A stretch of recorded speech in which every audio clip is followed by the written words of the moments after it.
بسم اللہ الرحمن الرحیم۔ حضرت جابر بن عبداللہ رضی اللہ تعالیٰ عنہ سے روایت ہے کہ بے شک ایک اعرابی نے رسول صلی اللہ علیہ وسلم سے اسلام پر بیعت کی۔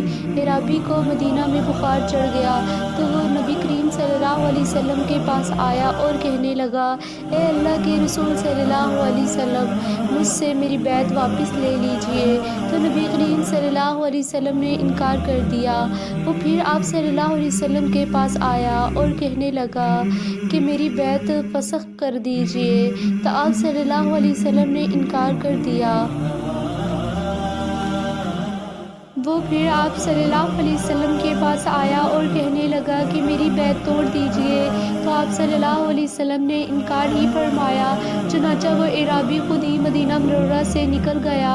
تو نبی کریم صلی اللہ علیہ وسلم نے فرمایا، یقیناً مدینہ تو ہے ہی ایک بھٹی کی طرح جو اپنی میل کچیل کو نکال دیتا ہے اور اپنی پاکیزہ چیز کو خالص کر دیتا ہے، اور اس کی پاک چیز مزید خالص اور کندن ہو جاتی ہے۔